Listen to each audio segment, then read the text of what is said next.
Hello, welcome to the classroom, where it's you, me, and my trusty whiteboard.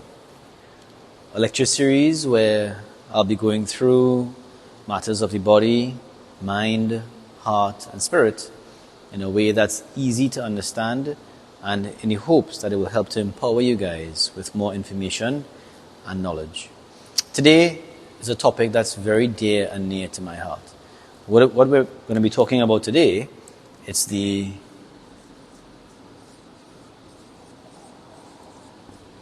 microbiome. What exactly is the microbiome, that you guys may ask? It's the collection of millions and millions of happy, healthy bacteria within ourselves. But before we dive into it, I would love to give you guys a real scale of just how many happy, healthy bacteria that we have within ourselves. So, for scale, let's start with a reference that we know.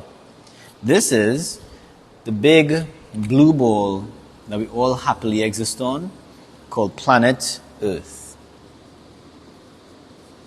And on this one planet, it's home to, approximately 7 billion people. A billion is 1,000 million. There are 7 billion plus people on planet Earth.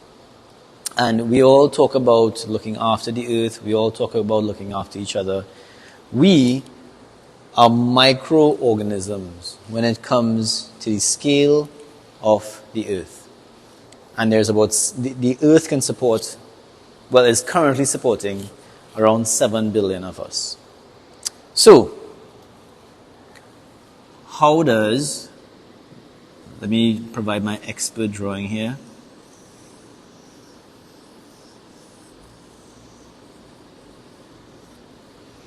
What about us? Our body is made up of, on average, 30 trillion cells. The amount of cells that make you up as a human being, 30 trillion. A billion is 1,000 million. A trillion is a million. Magnitude's way higher. That's what make us up as a human being.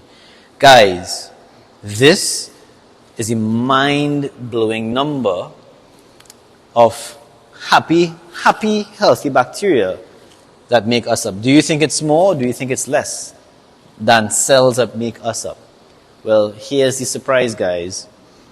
The average amount of bacteria that make us up, happy, healthy bacteria, 38. 1, 2, 3, 4. 38 trillion happy, healthy bacteria. Guys, this is mind-blowing. If you stop to think about it, you and I are home to more happy, healthy bacteria than we have our own cells.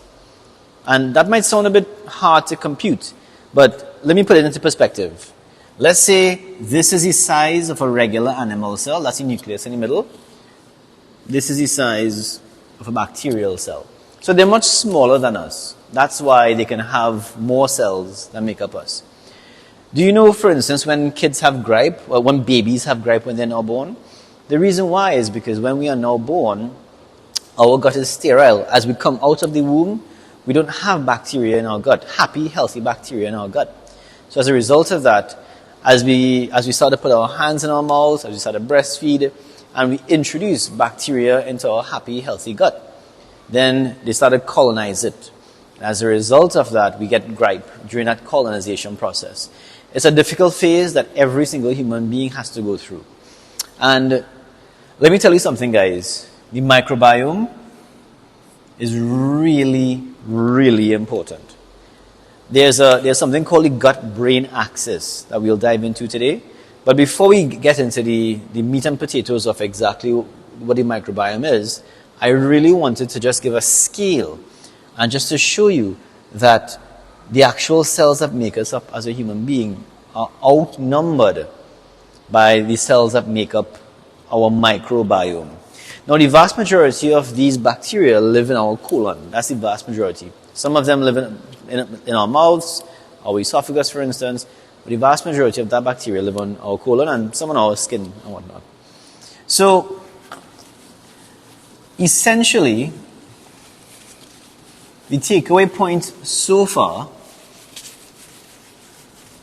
is that our microbiome is a community of happy, healthy bacteria. Now, make no mistake, if these bacteria were to disappear tomorrow, we may not survive. The bacteria, our happy, healthy bacteria, we need them to survive. And as we go along the lecture, my hope is that you'll understand why. But for me, on a personal level, because I'm aware, I'm keenly aware of what they do for us, and the fact that we are like planet Earth for them, I almost feel like a sense of responsibility towards nurturing them and looking after them. So, because as much as there are bacteria all over our bodies, for the purposes of this lecture, I'll be focusing on the happy, healthy bacteria that's in our colon. Why? Because that's where the bacteria, they do a lot for us, but also and most importantly, they are affected by the things that we do. And as a result of that, there are things that we can do to help support them. And inadvertently, there are things that we can do that also hurt them as well. So there are things that we could change. There are things that there are teachable points that you can come away with that will help you to understand more about how your own happy, healthy bacteria live and survive. So let's talk about our gut flora. And so microbiome, gut flora, I will use these words interchangeably because they more or less mean the same thing. Has anyone here ever heard the term probiotic?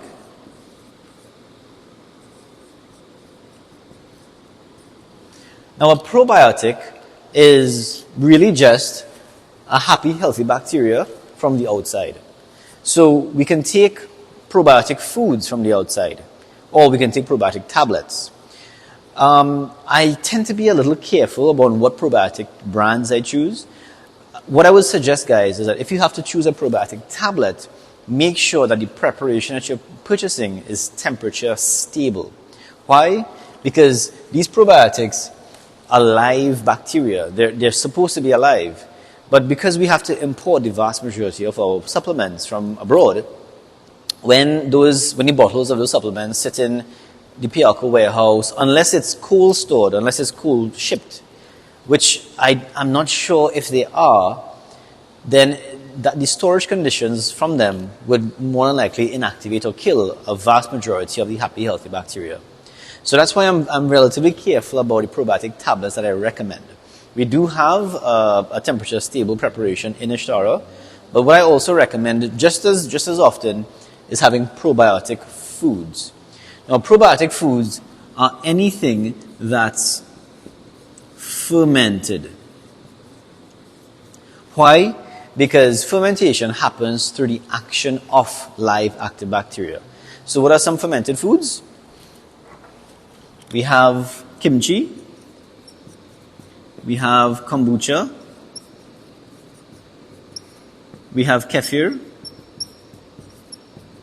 we have sauerkraut. Just to name a few, and well, obviously there's yogurt. So all of these foods are actually fermented via the action of bacteria. For those that aren't familiar, kimchi is fermented vegetables in a mild pepper paste. It's a Korean dish. And both kimchi and sauerkraut being fermented cabbage, are eaten somewhat like a pickle as a side dish, and you have it alongside your food. So that way, because they're food, they have to be stored properly, otherwise they tend to grow mold and go bad and whatnot.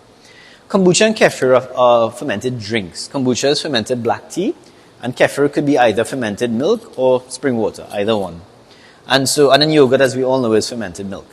So the action of bacteria on these particular substances, whether it's cabbage, whether it's vegetables, whether it's black tea, whether it's milk, the action of bacteria on these things produce these particular foods.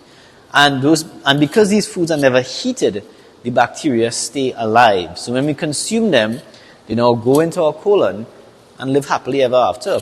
They add to the community of happy, healthy bacteria.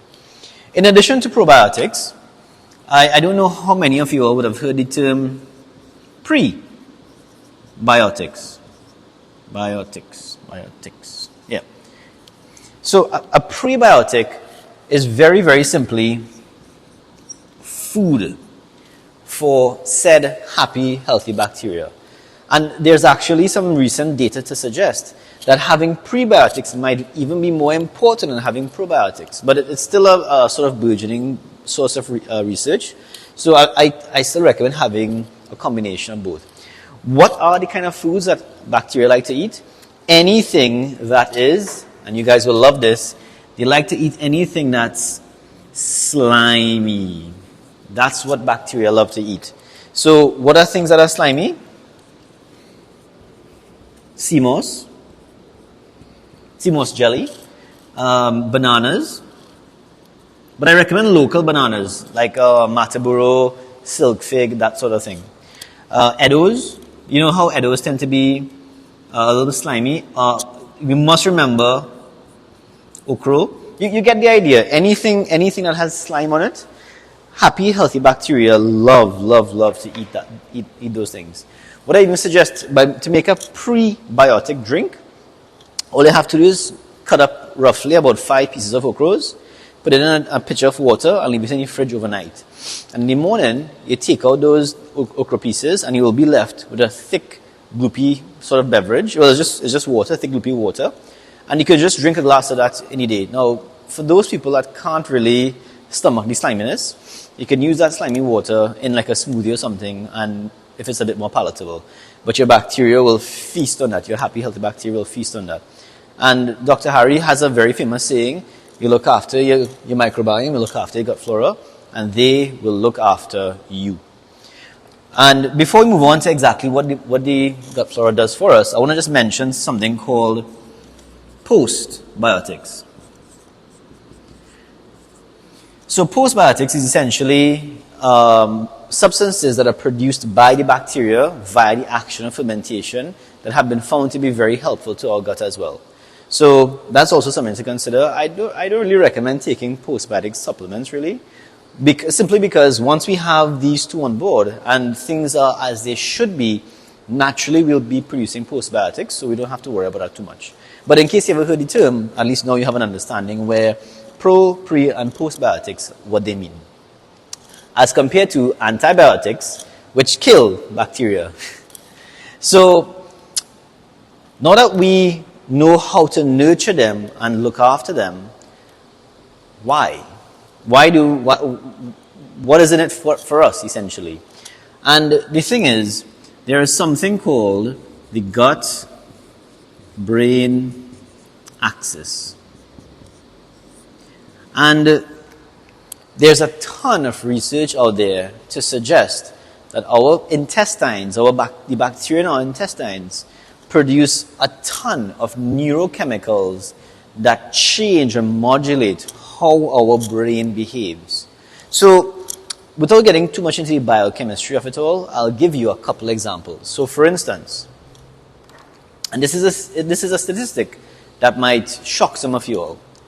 So, our gut produces something called serotonin.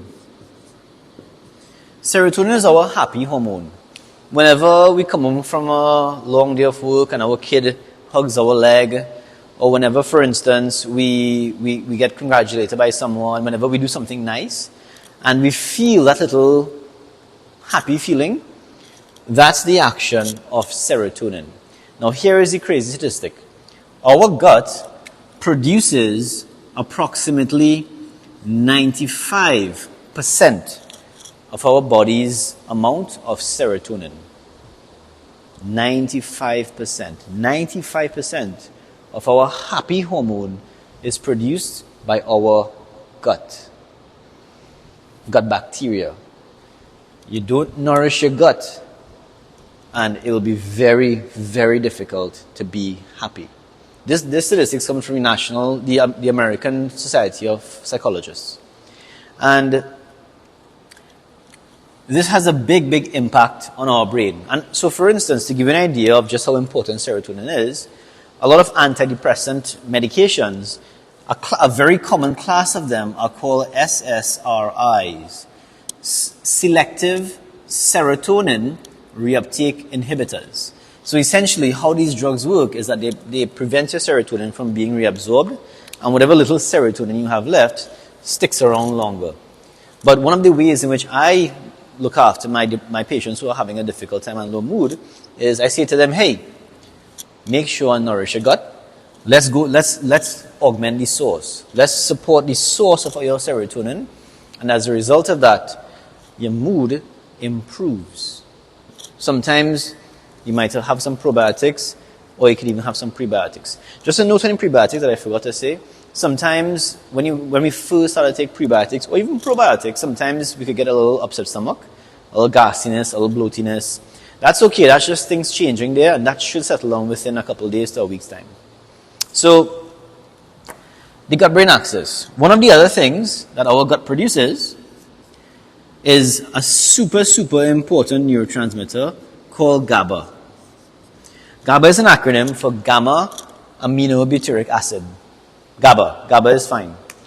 And what Gaba does, Gaba is our primary anti-anxiety hormone.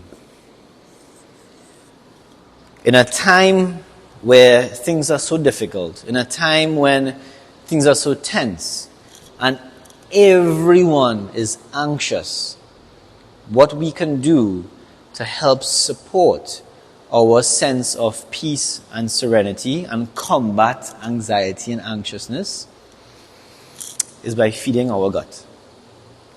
And so these are just two examples of how the gut and our brain interacts. And they have, as my hope is you can appreciate now, they have huge impacts on our mood. So if you and one of the things that I noticed in my office was that anyone who has gut disturbances, like they tend to have anxiety. So for instance, one of the common things I notice is that people who have reflux tend to have anxiety as well. And it goes back to a disturbed gut-brain axis in that regard.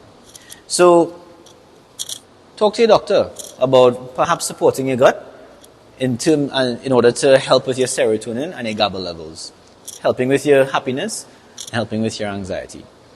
One of the other things that our gut produces for us is not so much gut-brain axis, but it produces, for instance, vitamin K. When we are now born and our gut is sterile, so every single kid, every single baby that's born in Trinidad gets a vitamin K shot. And the reason being is because our happy, healthy gut bacteria produces vitamin K. And vitamin K helps with clotting. So for instance, if someone was to ever have a warfarin overdose, one of the things that we do for them is treat them with vitamin K in that regard. So, you know how we take a lot of vitamins and supplements and we spend hundreds, if not thousands of dollars per year on supplements to help keep our bodies going? Again, simply by nourishing our gut, it produces vitamins for us. And then, at the risk of this video going on too long, the last thing I'll mention about what our gut flora produces for us, they produce branch chain amino acids and short chain fatty acids. Our gut flora can take slimy stuff, slimy foods, and turn them into amino acids and good quality fats. Guys, we have a wonderful, happy, healthy chemistry lab right in our guts. Right? And the challenge is, the problem with this is that, like I mentioned at the beginning of the lecture, the talk, that the problem lies where when we eat good food, we support them. But if we eat poor quality food that hurts them and makes them happy and unhealthy, then these things cannot happen. That's why, for instance, people could go on all sort of 10-day water fast. I personally know a guy who does, he does 20-day water fast and 30-day water fast, where he consumes nothing but water. And how he stays alive? Because his gut flora, his microbiome, is able to produce these things for him to use as fuel.